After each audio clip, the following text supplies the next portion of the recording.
مسجد کی صفائی سے متعلق آتا ہے کہ یہ بھی بڑے ثواب کا کام ہے، حتیٰ کہ رسول اکرم صلی اللہ علیہ وآلہ وسلم نے ارشاد فرمایا کہ میرے سامنے میری امت کا ہر عمل پیش کیا جاتا ہے، حتیٰ کہ مجھ پر اپنی امت کے ثواب پیش کیے گئے، یہاں تک کہ اس گرد کا ثواب بھی پیش کیا گیا جسے مسلمان مسجد سے نکالتا ہے۔ معلوم ہوا کہ مسجد کی صفائی کرتے ہوئے جو مٹی مسلمان مسجد سے نکالتا ہے، رسول اکرم صلی اللہ علیہ وآلہ وسلم کو وہ اعمال بھی دکھائے جاتے ہیں۔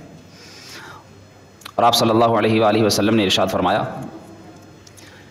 کہ ایک عورت تھی جس کا انتقال ہوا، تو اس کے انتقال کی آپ صلی اللہ علیہ وآلہ وسلم کو خبر نہیں دی گئی، اور وہ عورت مسجد کی صفائی کیا کرتی تھی۔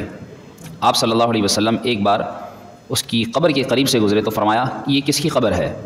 بتایا گیا کہ یہ ام محجن نامی صحابیہ تھیں جو مسجد کی صفائی کیا کرتی تھیں، یا رسول اللہ یہ ان کی قبر ہے۔ آپ صلی اللہ علیہ وسلم نے لوگوں کو اس کی قبر پر صف بنانے کا حکم دیا اور اس کی نماز جنازہ پڑھائی۔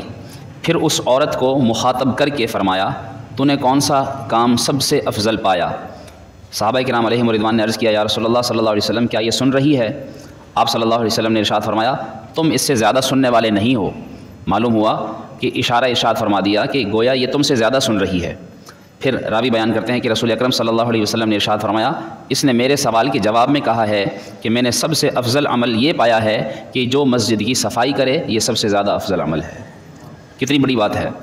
آپ صلی اللہ علیہ وسلم کی بارگاہ میں عرض کیا گیا، ایک شخص نے عرض کی جب حضور صلی اللہ علیہ وسلم نے یہ ارشاد فرمایا کہ مسجدیں بناؤ اور ان میں سے گرد و غبار نکال دیا کرو، کہ جو اللہ کی رضا کے لیے مسجد بنائے گا اللہ اس کے لیے جنت میں ایک گھر بنائے گا۔ ایک شخص نے عرض کی یا رسول اللہ کیا مسجدیں گزرگاہوں پر بنائی جائیں؟ آپ نے فرمایا ہاں، اور ان میں سے گرد و غبار نکال دینا یعنی صاف کرنا، صفائی کرنا، یہ حور عین کا مہر ہے۔ جو جنت میں حوریں عطا ہوں گی ان کا یہ مہر ہے۔ تو علماء نے لکھا ہے کہ ان جنتی حوروں کا مہر بھی ادا کرنا چاہیے۔ ایک ان کے مہر ادا کرنے کا طریقہ یہ ہے کہ جب دسترخوان پر کھانا کھائیں تو جو ذرات گر جائیں وہ اٹھا کر کھا لیے جائیں، یہ ان کا مہر ہوگا۔ اور ایک مہر یہ بیان کیا گیا کہ مسجد کی جو صفائی کرتا ہے اسے ان حوروں کا مہر ادا کرنے کی گویا فضیلت عطا ہو جاتی ہے۔ تو اس کا مطلب یہ ہوتا ہے کہ یعنی وہ حوریں جن کا یہ مہر دے دے گا جنت کے اندر وہ حوریں اس کے نکاح میں دی جائیں گی۔ ایسے ہی مسجد کی طرف چلنے کا ثواب بھی ہے۔ آپ صلی اللہ علیہ وسلم نے ارشاد فرمایا جب تم میں سے کوئی اقامت سنے تو ہرگز تیز قدم نہ چلے، بے شک تم سے زیادہ ثواب والا وہ ہے جس کا گھر مسجد سے زیادہ دور ہے۔ آپ صلی اللہ علیہ وسلم کی بارگاہ میں عرض کیا گیا، صحابہ کرام سے پوچھا اے ابو ہریرہ ایسا کیوں ہے؟ فرمایا زیادہ قدم چلنے کی وجہ سے، یعنی جو جتنا زیادہ دور سے آئے گا، جتنے زیادہ قدم اٹھاتا ہوا آئے گا، اللہ تعالیٰ اسے اتنا زیادہ ثواب عطا فرمائے گا۔ ہر قدم پر ایک نیکی ہے اور ایک گناہ مٹا دیا جاتا ہے۔ آپ صلی اللہ علیہ وسلم نے یہ بھی ارشاد فرمایا کہ نماز کے لیے جاتے ہوئے اٹھنے والا ہر قدم صدقے کے برابر ہے۔ جو شخص یہ سمجھتا ہے کہ میں پیسے صدقہ کروں گا تو ثواب ملے گا، دیکھیے ہمارے دین نے کتنی آسانیاں کی ہیں۔ آپ صلی اللہ علیہ وسلم نے کتنے پیارے پیارے فضائل بیان فرمائے ہیں کہ جو شخص مسجد کے لیے قدم اٹھا کر چلتا ہے تو اس کا یہ قدم اٹھانا بھی صدقہ ہے۔ جو شخص مسکرا کر مسلمان کو دیکھتا ہے وہ بھی صدقے کا ثواب پاتا ہے۔ جو اپنے بچوں کے منہ میں نوالا ڈالتا ہے، حتیٰ کہ اپنی زوجہ کے منہ میں نوالا ڈالتا ہے اپنے ہاتھ سے، اللہ تعالیٰ اس پر بھی اسے صدقہ کرنے کا ثواب عطا فرماتا ہے۔ تو یہ صدقے کے بڑے آسان ذریعے ہیں، انہیں اپنانا چاہیے۔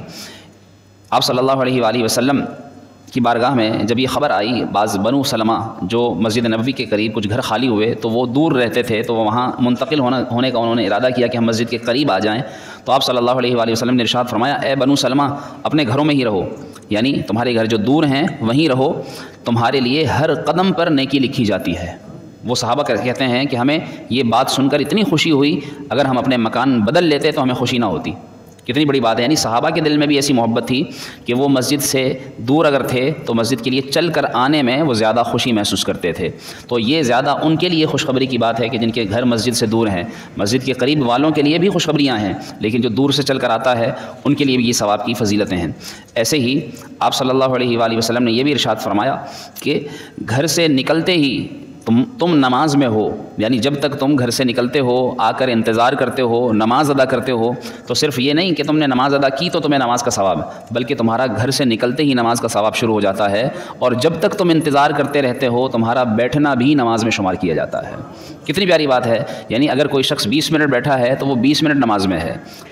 5 منٹ کی اگر اس نے نماز جماعت کے ساتھ پڑھی ہے، 10 منٹ کی جماعت کے ساتھ نماز پڑھی ہے، لیکن اس کے لیے اس نے جو 15 منٹ پہلے، 20 منٹ پہلے، آدھے گھنٹے پہلے وضو کر کے تیاری کی، اس وقت سے ہی اس شخص کو نمازی شمار کیا جاتا ہے۔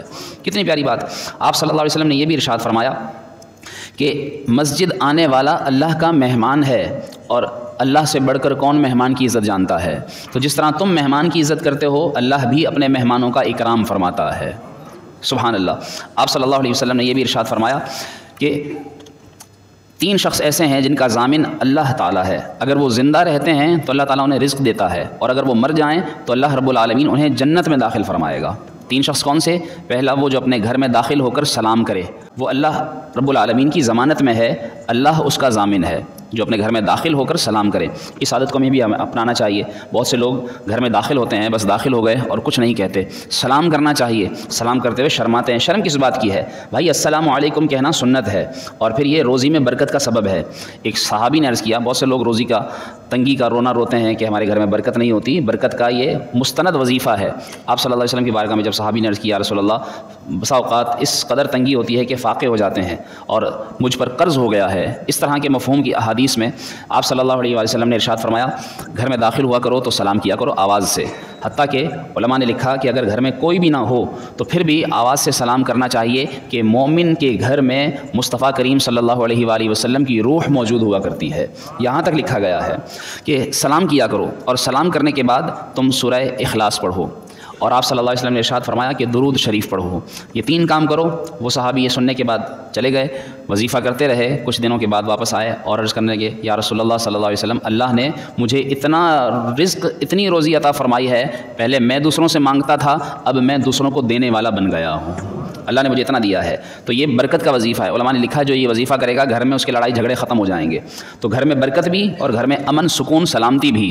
تو اس لیے اس وظیفے کو اپنائیں۔ دوسرے نمبر پر فرمایا، جو مسجد کی طرف چلے اللہ اس کا ضامن ہے، اور تیسرا جو اللہ کی راہ میں نکلے اللہ اس کا ضامن ہے۔ تو یہ فضیلت کی باتیں ہیں، انہیں ہمیں اپنانا چاہیے کہ مسجد کی طرف چل کر آئیں، کوشش کریں اگر ممکن ہو، اور پھر یہ سب